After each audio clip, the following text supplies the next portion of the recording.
Hell answers to me, for I am Doom.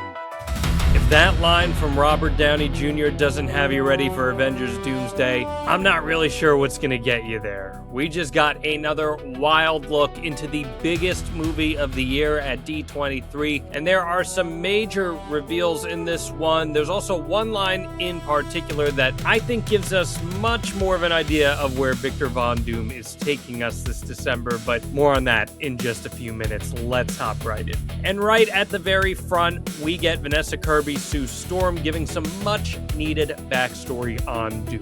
Now keep in mind, we're going in totally cold to this movie's big bang, something that Marvel really doesn't do a whole lot.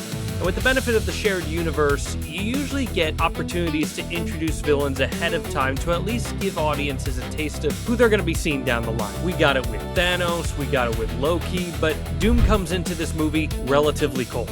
Our universe is doomed! Doomed! That's why Sue Storm's explanation of who Victor is at the start gives us some essential context about one of the biggest threats in comic book history. She notes that Victor is a genius and that he used to have a heart, but like any good guy gone bad, he lost it all and is now broken.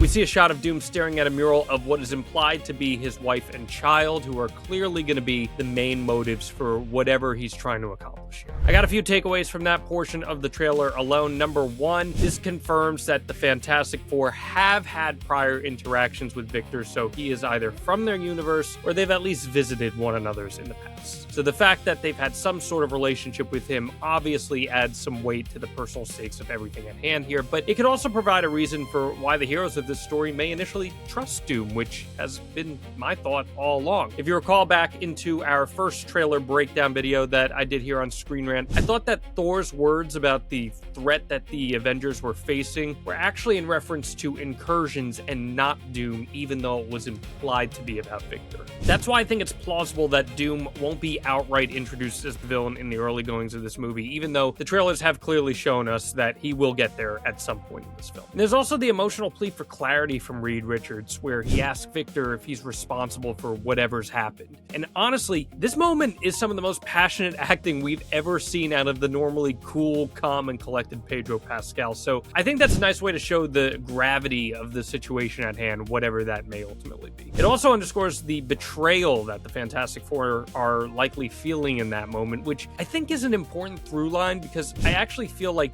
Doom's dealings with Steve Rogers will probably be even more significant in this movie, which brings me to the line I mentioned earlier. And it's one of the most chilling parts of anything we've seen from Doomsday marketing material so far, and it's Victor Von Doom claiming that all of the heroes have lived stolen lives. Coincidentally, as he says this, we see many of those heroes with their family members. We see Thor with Love, Steve Rogers with his newborn son, Scott Lang with Cassie, Human Torch with Franklin. All of this comes right after Sue Storm made clear that Victor suffered great loss, presumably his family. If anything, this is a pretty substantial clue that confirms family is going to be Doom's primary motivation for his actions. You don't turn your back on family. You may say it's jealousy, all the good guys get to experience something that Victor can't, but there's a little more context to the line than I think meets the ear on first listen. Victor says these are stolen lives.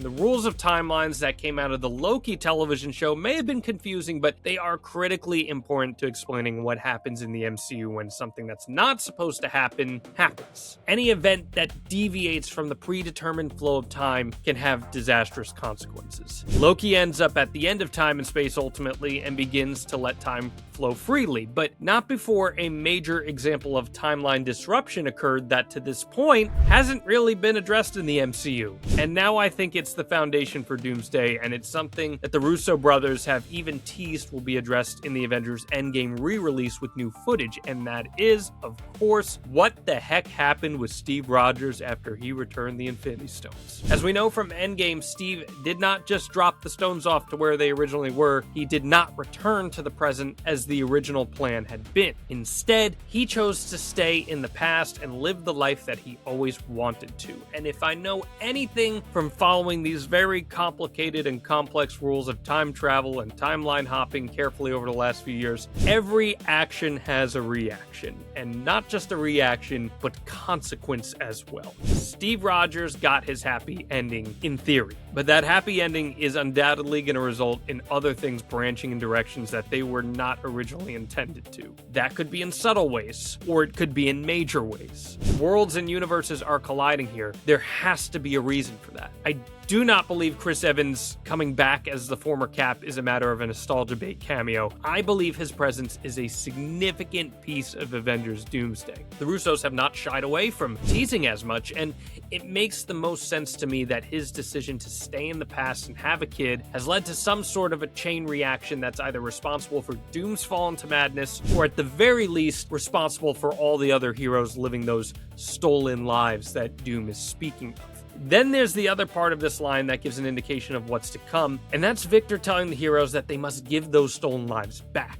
Now, if Doom kills the good guys, I don't know if that really qualifies as giving their stolen lives back. Maybe it does. Some bad guys just want to watch the world burn after all. But I think it's actually a look into what Doom's plans are here, and that is Battleworld. In the 2015 Marvel Comics Secret Wars run, incursions are ruining reality, and Doom is able to harness the power of the Beyonders to create Battleworld, which is essentially him taking pieces of all these different dying universes and piecing them together into one timeline that he rules over as Emperor. And wouldn't you know, the movie after Doomsday is called Secret Wars. How about that? I think it's fair to assume that Doom's ultimate plan here is to consolidate all the crashing timelines into one. He gets to make the rules over. He decides who lives. He decides who dies. He decides who stands tall at the end of space and time. But we've had no introduction of the Beyonders in the MCU, so who stands tall at the end of space and time currently? Oh right, Loki. And if you remember months and months ago, I theorized here on the ScreenRant channel that Loki would once again meet his maker in Doomsday, and that maker,